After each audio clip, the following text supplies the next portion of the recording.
All right, let's dive straight into it. You're here because you want the inside scoop, the real deal on the massive diplomatic overhaul hitting Victoria 3. That's right. We've got the intel on the free 1.9 update launching June 17th alongside the Charters of Commerce Mechanics Pack. And trust me, this looks like a game changer. Absolutely. I mean, for those of you who've sunk hours into Vic 3, diplomacy could sometimes feel a bit, well, limited. Yeah, definitely limited. Like you're just sending out individual diplomatic actions, hoping for the best. This new system, it's a whole different ballgame. More like crafting actual international treaties. Okay, international treaties. That sounds pretty significant. Yeah. So break it down for us. What are these diplomatic treaties like in practice? How will we actually use them in the game? Think of it as building agreements piece by piece instead of just one action, like, say, proposing an alliance. Right. You can now actually bundle multiple offers, multiple demands maybe, into one single proposal. Ah, so like a package deal. Exactly. You want an alliance, you want military access through their lands, you could put that in the same treaty proposal. It's about creating these multifaceted agreements. A diplomatic bundle. Okay, so you send this proposal off. What happens then? Is it just like take it or leave it? Not at all. Okay. And that's where it gets really interesting, I think. Yeah. You propose it right, and the other country, they can accept it, sure, or they can reject it outright. Okay. Or, and this is the cool part, they can negotiate. They can actually suggest changes, add their own conditions, maybe tweak things, and send a revised version back to you. Really? Yeah. So it becomes this proper back and forth. You negotiate until you either find that common ground or, decide it's not going to work out. That sounds way more involved. And strategic compared to what we have now. The Dev Diary mention articles quite a bit. What are those exactly within a treaty? Right. Articles. Yeah. Think of them as the fundamental bits, the clauses that define what the treaty actually does. The building blocks. Precisely. Yeah. And they come in two main flavors, mutual and directional. Okay. Mutual and directional. Mutual articles affect both sides equally. An alliance is a classic example. Both agree to help each other out. Makes sense. Directional articles are more one way. One side gives something the other receives, like maybe transferring goods or granting certain rights. Gotcha. So like the specific terms of the agreement. And I saw the term inputs mentioned too. What's that about? Inputs are basically the details you need to fill in for certain articles. Yeah. Just like you specify troop numbers for an order, some articles need specifics. Like variables. Kind of, yeah. If you have an article for transferring goods, you need to input which goods and how much.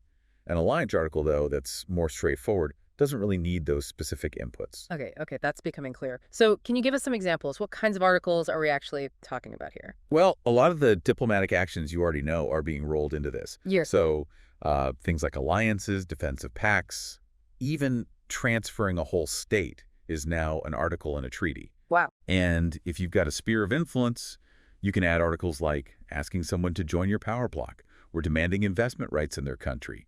Even treaty ports are now articles you negotiate for.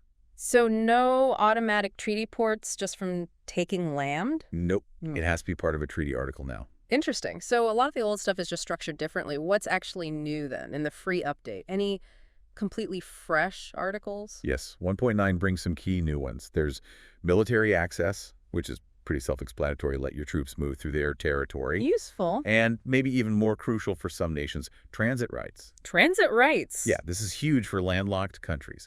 It lets them negotiate passage through a neighbor to access the world market. Think about Austria getting reliable access through, say, the Ottomans. That could seriously change things. Oh, absolutely. That could reshape trade completely. Now, what about the paid pack, the Charters of Commerce?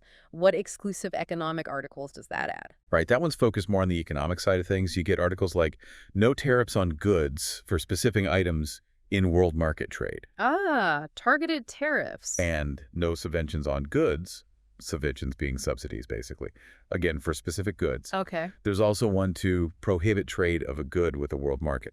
A law commitment, getting another country to promise to enact a certain law. Ooh, interesting political leverage. Definitely. Plus a non-colonization agreement for a specific region and this intriguing grant monopoly to foreign company article.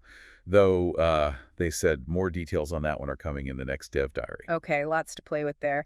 Now, how long do these treaties last? Are they permanent fixtures once signed?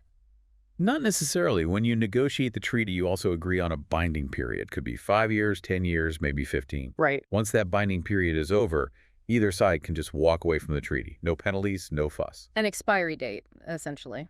Good. But what if things go sour before that binding period ends? Can you just tear it up? You can, technically, withdraw early. But there will be significant penalties. Breaking that binding agreement early comes with a hefty cost. Ah, okay, so you can't just back out easily. Exactly. You'll really need to weigh if breaking it is worth the diplomatic fallout. Makes sense. But what if the treaty itself just isn't quite right anymore, even if you don't want to completely scrap it? The Dev Diary mentioned renegotiation. Yes, that's another option. If you've got an existing treaty that maybe needs updating, you can try to renegotiate. How does that work? You basically select the treaty, start the renegotiation process, and it brings up the drafting panel again, but pre-filled with the current articles. Okay. Then you can add things, remove things, change terms, propose a new binding period, whatever. Send that revisionist proposal over. And they can accept or reject the changes. Exactly. If they accept, the new terms replace the old treaty. If they reject, the original treaty just stays in place as it was. That sounds like a really smart way to handle how relationships change over time. Are any articles like non-renegotiable? Yeah, mostly things with immediate, permanent effects, like transferring a state. Once that's done, you can't really renegotiate to get it back through the system. It's done. Right. That makes sense. A done deal. Now, what about holding up your end of the bargain? What happens if a country doesn't fulfill its treaty obligations? What are these non-fulfillment consequences? It depends a bit on how serious the breach is. If it's a major violation, like, refusing a call to arms in an alliance, Yeah, then the whole treaty can just dissolve, and the country that broke it faces penalties, similar to withdrawing early from a binding treaty, big diplomatic hit. Ouch. Okay. What about smaller slip-ups? For less critical things, let's say you promise to send goods, but you have a shortage and just can't deliver. Right. In that case, the reciprocal part of the treaty might become inactive. So, if they aren't getting the goods they were promised, maybe they stop giving you something in return temporarily. But the treaty itself doesn't automatically break. Their obligation to you might still stand, though. So it pauses certain parts but doesn't kill the whole thing unless it's serious. Pretty much. Though not all articles can even be unfulfilled. Like if you grant investment rights, that's kind of a one-time thing. Yep. Once granted, it's granted. Okay. The Dev Diary also mentioned obligations. How do they fit into this? Are they still used to, like, sweeten the deal? Oh, yeah, absolutely. Obligations are still valuable for nudging a country towards accepting your treaty proposal.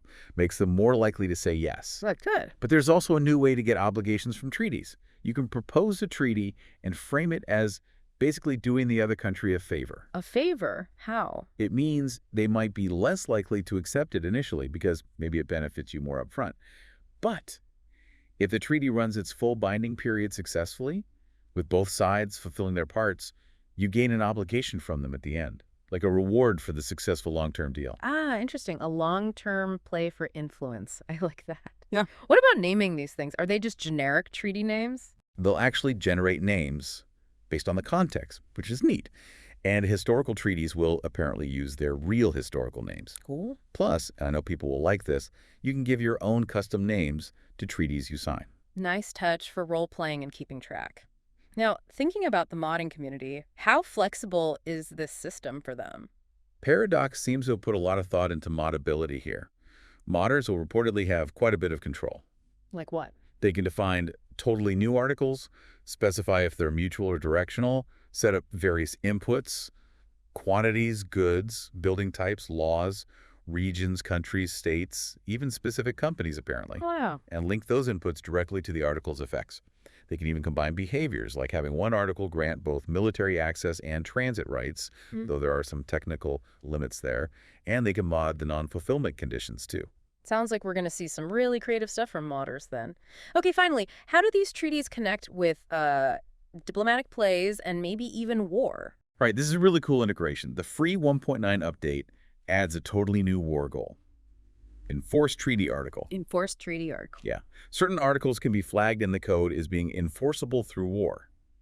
So if a diplomatic play escalates, you can add this war goal, maybe multiple times, for different articles from a treaty they broke or refused. Okay.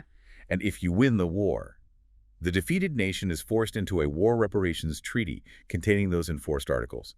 And crucially, they cannot withdraw from those specific obligations imposed by the war. Whoa, so you could go to war not just for land, but to force another country to grant your company's investment rights, for example. Exactly. Or force them to stop trading a certain good, if that was an article they violated. It adds this whole other layer to coercion and war goals beyond just territory or money. You're shaping their policies through force. That's Yeah. intense. It really changes the potential outcomes of conflict. This all sounds incredibly deep and strategic. So, what's the vibe been like from the community? What are people saying online, on Reddit, and places like that? Mm. Uh, Generally overwhelmingly positive. Uh-huh. Lots of enthusiasm. People seem really excited about the depth and flexibility this adds. Good to hear. You see a lot of comparisons, favorable ones, to the diplomacy in games like Civ or Total War, which maybe had more negotiation options before. People seem glad Vic 3 is getting this kind of system. That's great.